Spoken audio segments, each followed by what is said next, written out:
Right now, you are sitting somewhere between 68 and 72 degrees Fahrenheit. You didn't choose that number. You didn't even feel yourself choose it. Somewhere behind a wall, a machine is quietly making that decision for you. It took one push of a button, maybe not even that.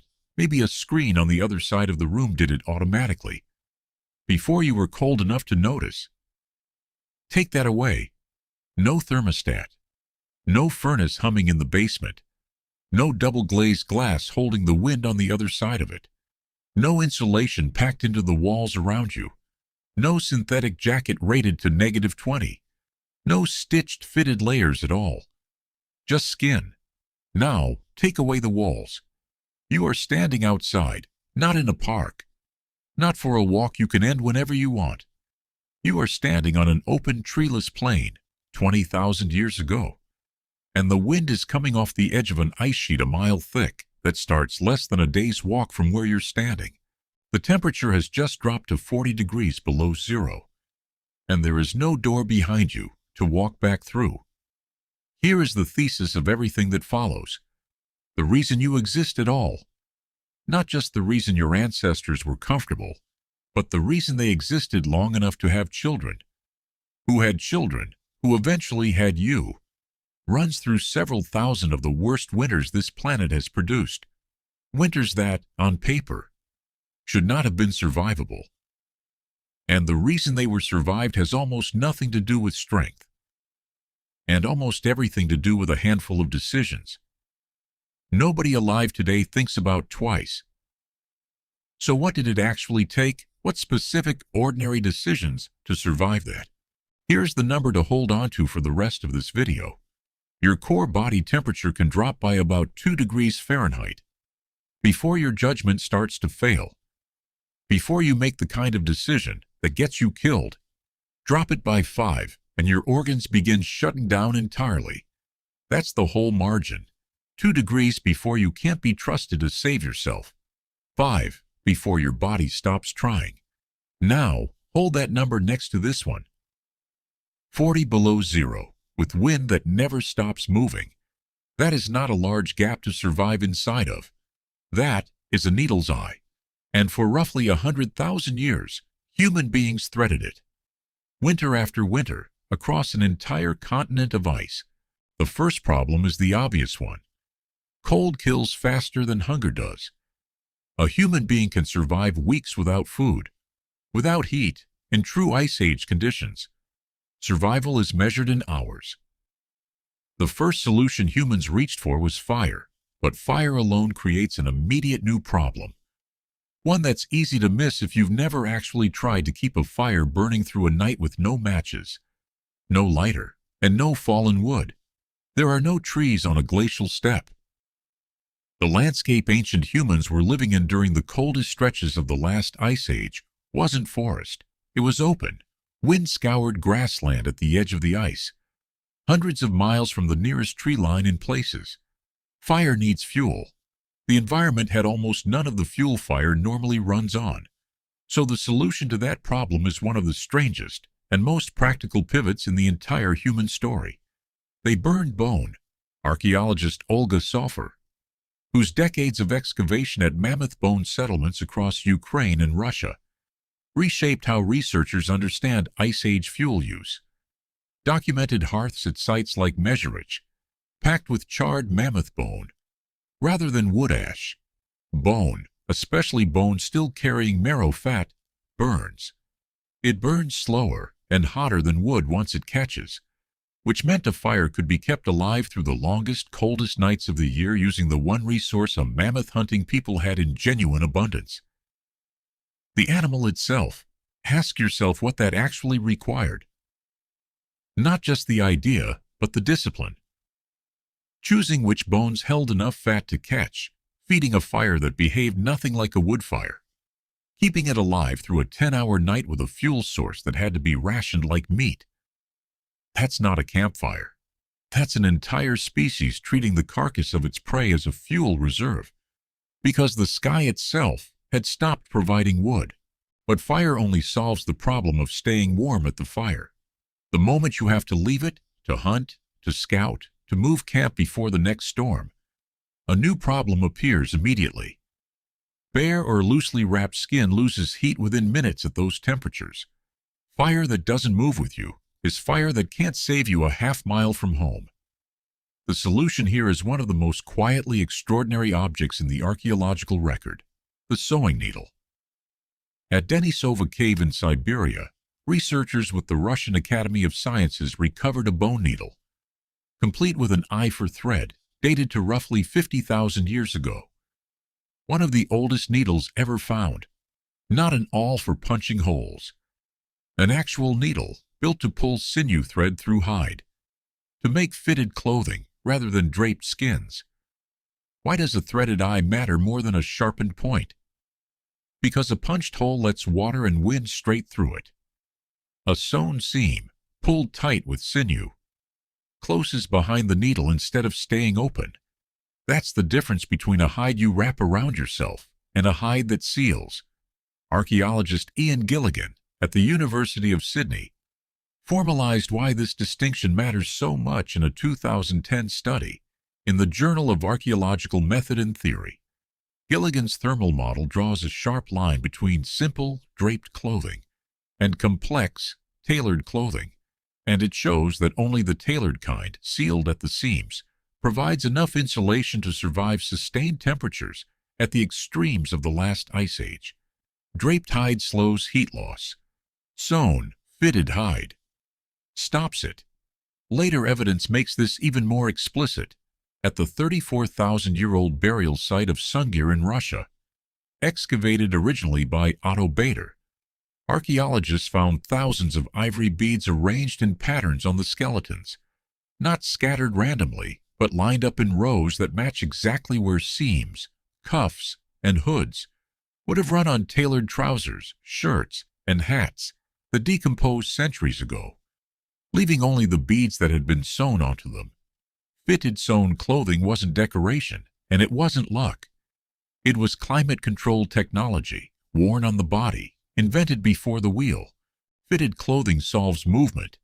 It does nothing for the hours a family has to spend simply staying alive overnight. And that creates the next problem: shelter in a landscape with no timber to build one from. The same absence of trees that forced humans to burn bone for fuel also forced them to build with it.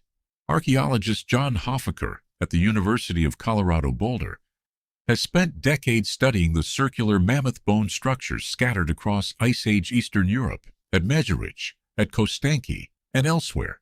Skulls stacked to form load-bearing walls, tusks curved and interlocked to frame a roof. The whole structure then covered in hide to seal out the wind. One structure alone was built from the bones of dozens of mammoths. A 2020 study led by archaeologist Alexander Pryor at the University of Exeter, published in the journal Antiquity, used new radiocarbon dating to establish that one of these structures at Kostenki is among the oldest such dwellings ever identified on the Russian plain. Evidence that this wasn't a late, desperate improvisation, but a solution ancient humans returned to and refined over an extraordinarily long stretch of time. Picture the math behind that for a second. That is not one lucky kill. That is the accumulated remains of an animal capable of killing the hunters, trying to bring it down, gathered, transported, and engineered into architecture by people with no metal tools, in a place with no wood to fall back on if the design failed. A hut made of branches is a shelter.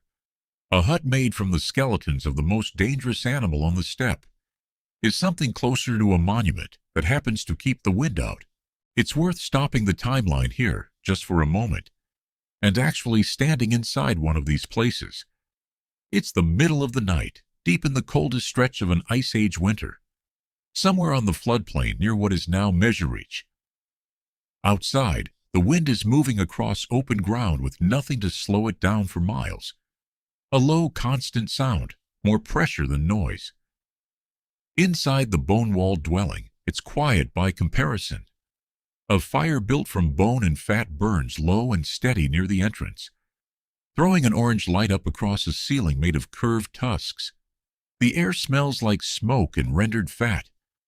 A dozen people are sleeping close together under stitched hide, their breath fogging faintly in air that is still, by any modern standard, brutally cold, but survivable, because every layer between them and the ice sheet outside was built, sewn, or burned by hand. Nothing happens in that scene. That's the point.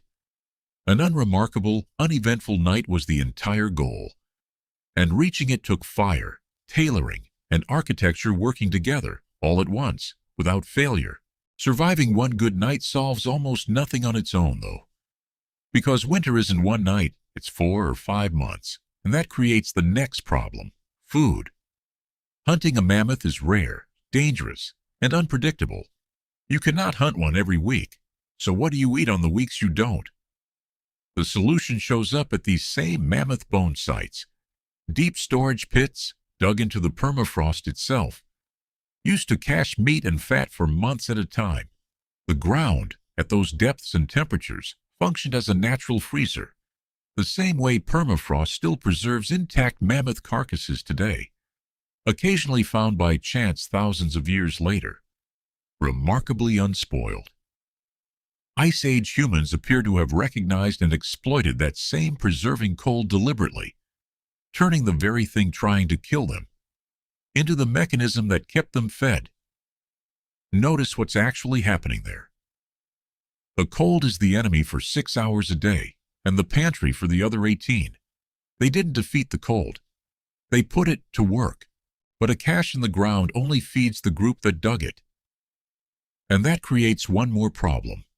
No single family, on its own, reliably survives an Ice Age winter. One bad hunt, one collapsed shelter, one bout of illness at the wrong moment, and a small, isolated group simply doesn't make it to spring. The solution wasn't a tool this time. It was a relationship. Randall White, an anthropologist at New York University, who has spent decades analyzing the personal ornaments recovered from sun gear and sites like it, argues that the sheer volume of ivory beadwork found there, sewn in the thousands onto burial clothing, reflects something beyond decoration. White's analysis interprets this scale of ornamentation as physical evidence of long-distance exchange networks, gifts, alliances, and obligations that stretch between groups who might never meet face-to-face in a given year, but who could call on each other when one group's winter went wrong and another's didn't. Whatever those beads meant socially, functionally, they were doing the same job as a contract, a promise worn where everyone could see it, that debts between groups would be honored later, in a season neither side could predict yet. That solves the problem of one group failing. It does nothing for the problem happening inside every single group, every winter, regardless of how well the hunt went. The people who cannot hunt, cannot gather, and cannot fend for themselves at all.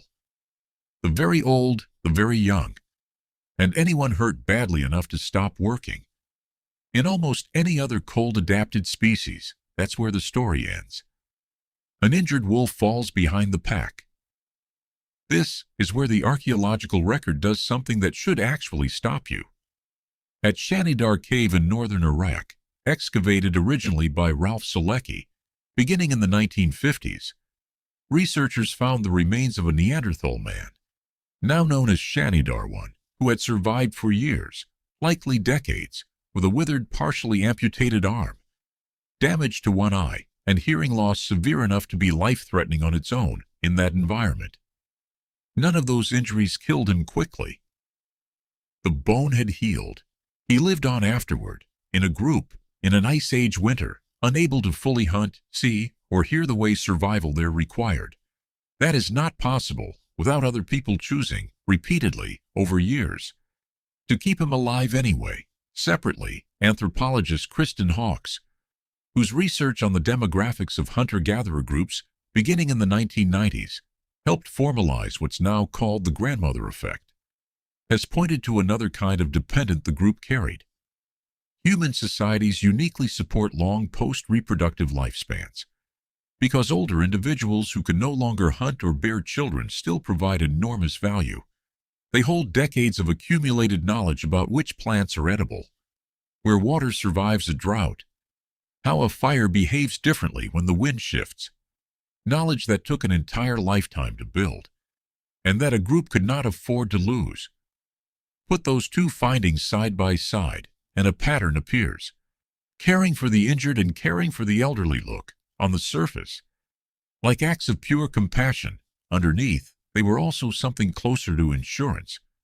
A group betting that the knowledge and the debt owed to someone no longer able to contribute physically would be worth more over a hard enough winter than the calories spent keeping them alive.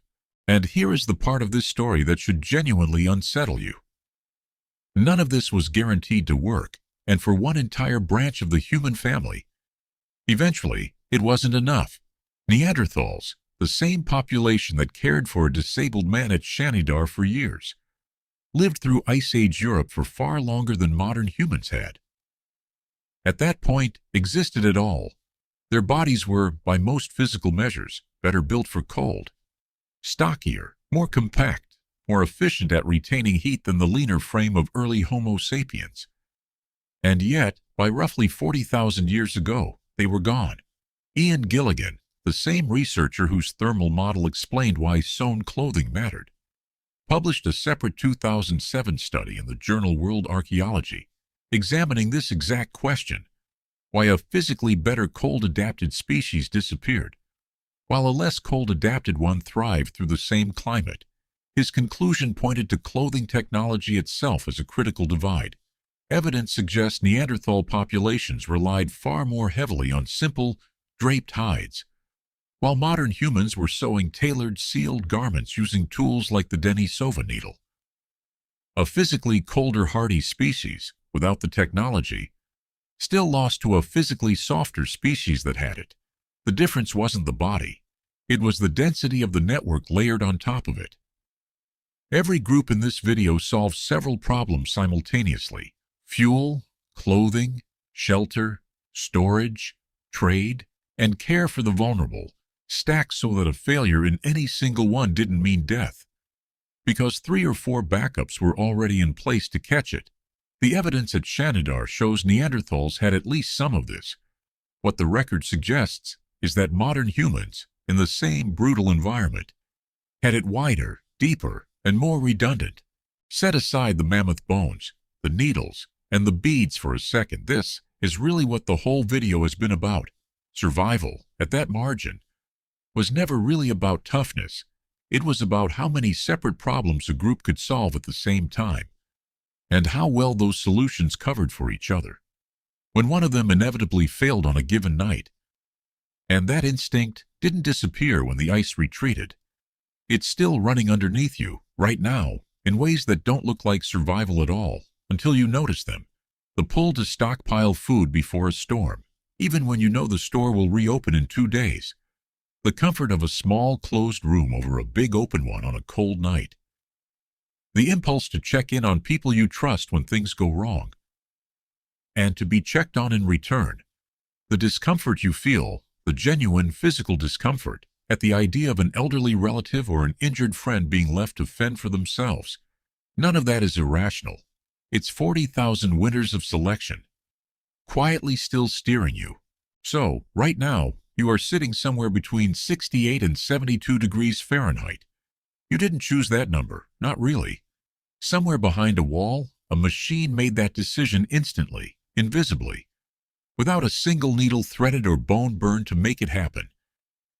But it isn't really a coincidence that you get to sit here at all, comfortable enough to have forgotten you're comfortable. It's an inheritance. Every layer standing between you and 40 below zero right now, the walls, the heat, the stitched fabric on your back, even the instinct that makes you check on someone who's struggling, is the end of a chain that started with people who had none of it, and built it anyway. One winter, one needle, one shared meal at a time, until there was enough of a margin left over for you to stop thinking about the cold entirely. That was never an achievement finished in the past tense. It's still running. You're just standing at the warm end of it.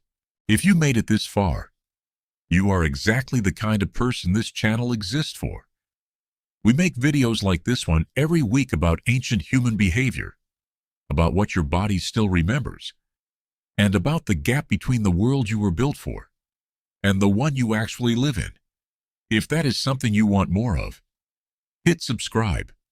It costs you nothing, and it tells the algorithm that this kind of storytelling is worth keeping alive.